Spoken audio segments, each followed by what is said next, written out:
Assalamualaikum warahmatullahi wabarakatuh. Jumpa kembali dengan Gus Win. Kali ini kita akan membahas jurnal penyesuaian edisi terbaru. Kenapa kita harus membuat jurnal penyesuaian? Dalam laporan keuangan suatu perusahaan pada akhir periode akuntansi tentu terjadi perubahan kondisi ya. Perubahan kondisi tentang beban, kemudian utang, pemakaian perlengkapan dan seterusnya. Pada video ini kita akan membahas tahap per tahap. Jadi nanti videonya berseri supaya durasinya tidak terlalu panjang. Pada video ini kita fokus pada masalah beban. Jadi ada beban yang masih harus dibayar dan beban yang telah dibayar. Kita masuk langsung pada pengantar. Beban yang telah dibayar bisa dicatat dengan dua pendekatan. Jadi pertama menggunakan pendekatan harta. Dengan pendekatan harta, maka pencatatan beban adalah beban dibayar di muka. Sedangkan dengan pendekatan laba rugi, pencatatannya langsung diakui sebagai beban. Nah, agar lebih mudah dalam mencatat transaksi ke dalam jurnal penyesuaian, terlebih dahulu kita lihat jurnal umumnya untuk pendekatan harta. Untuk pendekatan harta, jurnal umumnya akan berbunyi seperti ini. Jadi beban titik-titik, jadi ini misalnya bisa beban gaji, bisa beban sewa, beban asuransi gitu ya. Misalnya beban asuransi. Beban asuransi dibayar di muka, posisi debit dengan nilai tertentu, kemudian kasnya kredit. Ini jurnal umum. Sedangkan jurnal penyesuaiannya akan mencatat dari transaksi ini yang sudah menjadi beban berapa.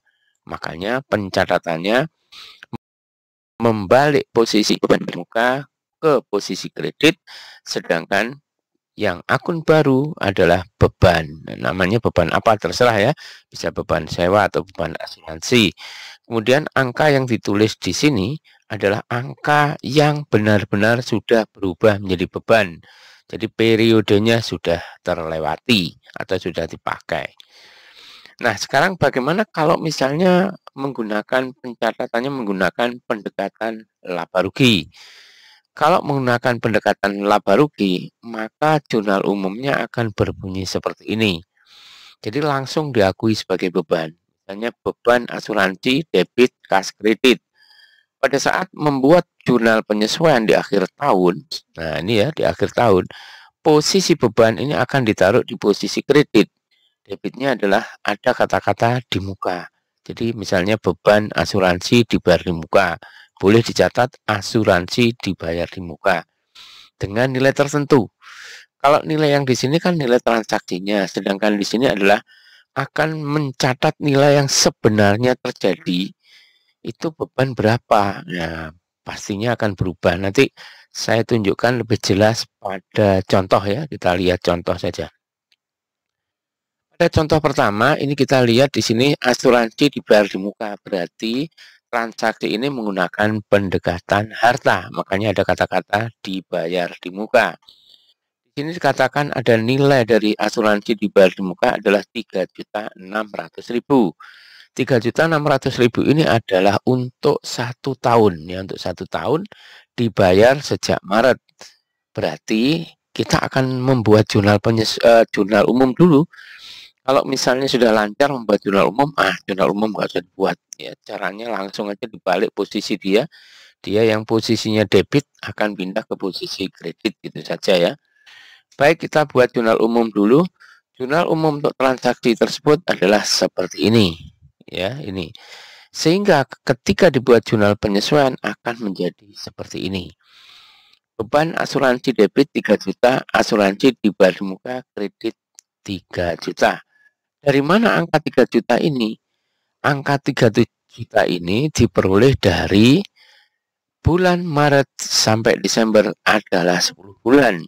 Berarti transaksi yang awalnya diakui sebagai asuransi dibayar di muka, ada yang sudah berubah sifat menjadi beban selama 10 bulan, yaitu Maret sampai Desember ya. 10 bulan. Karena 3.600.000 ini untuk 1 tahun berarti per bulannya 300.000. 10 bulan berarti 3 juta. Maka pencatatannya langsung seperti ini. beban asuransi 3 juta, asuransi dibayar di muka 3 juta. Ini yang menggunakan pendekatan harta. Bagaimana kalau pendekatannya adalah pendekatan beban? Pencatatannya seperti apa? Ada contoh lain di sini. Neraca saldo pada awal Desember untuk beban sewa. Nah, di sini kan kata-katanya nggak ada kata-kata di muka ya. Beban sewa berarti ini pendekatan laba rugi. Tercatat pada posisi debit sekian. Data penyesuaian akhir tahun menginformasikan bahwa nilai beban sewa tersebut untuk 1 tahun terhitung sejak awal Mei. Kita coba membuat jurnal penyesuaian pada bulan Mei ketika mencatat transaksi tersebut menjadi beban. Maka jurnal umumnya akan berbunyi seperti ini. Beban sewa debit 2,4 ya juta, kasnya kredit. Angka ini adalah untuk 1 tahun, berarti per bulannya adalah 200.000 ya. Ini 1 tahun ya, 200.000. Nah, sekarang bagaimana cara membuat jurnal penyesuaiannya? Seperti tadi, ini dibalik ya. Beban sewa taruh di kredit, debitnya adalah sewa dibayar di muka. Maka bentuk jurnal penyesuaiannya seperti ini.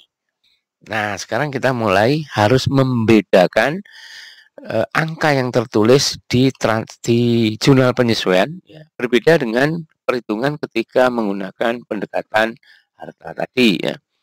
Dari mana angka 800 ini? Mari kita simak. Beban sewa sesungguhnya sampai akhir tahun adalah 8 bulan ya. Jadi Mei sampai Desember kan 8 bulan atau 1.600.000 yaitu 200.000 kali 8.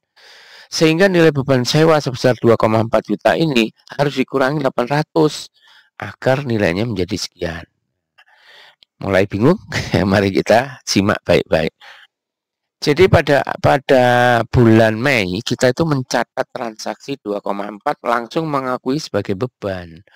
Padahal yang namanya beban itu artinya kita sudah pakai atau periodenya sudah lewat. Nah, ini belum ya, ini sampai Desember ya, sampai Mei kan belum ya. Sampai Desember itu yang sudah terpakai atau sudah menjadi beban adalah 1,6 juta atau 1.600.000. Berarti angka ini kalau dilihat dari bulan Desember ini kelebihan. Karena beban yang sesungguhnya hanyalah sebesar 1,6. Bagaimana caranya supaya menjadi 1,6? Balik saja posisinya, yang debit taruh kredit. Debitnya dikasih kata-kata di muka seperti ini. Begitu saja ya. Pada video yang akan datang kita akan membahas tentang beban yang belum dibayar. Jadi ada contoh seperti ini misalnya. Sampai akhir tahun ditemukan data bahwa masih terdapat gaji karyawan yang belum dibayar. Kemudian pada akhir tahun jelang tutup buku ditemukan data seperti ini. Kemudian yang sering muncul di soal-soal tes perguruan tinggi seperti ini. Ya. Ini soalnya adalah soal seperti studi kasus. Bagaimana penyelesaian atau pembuatan jurnal penyesuaian untuk beban yang masih harus dibayar atau utang beban? Tunggu video yang akan datang. Terima kasih sudah menonton. Bagi yang baru menemukan channel Gus Win, bantu untuk terus memberikan dukungan, subscribe, like, dan share. Bagi yang sudah berlangganan, terima kasih.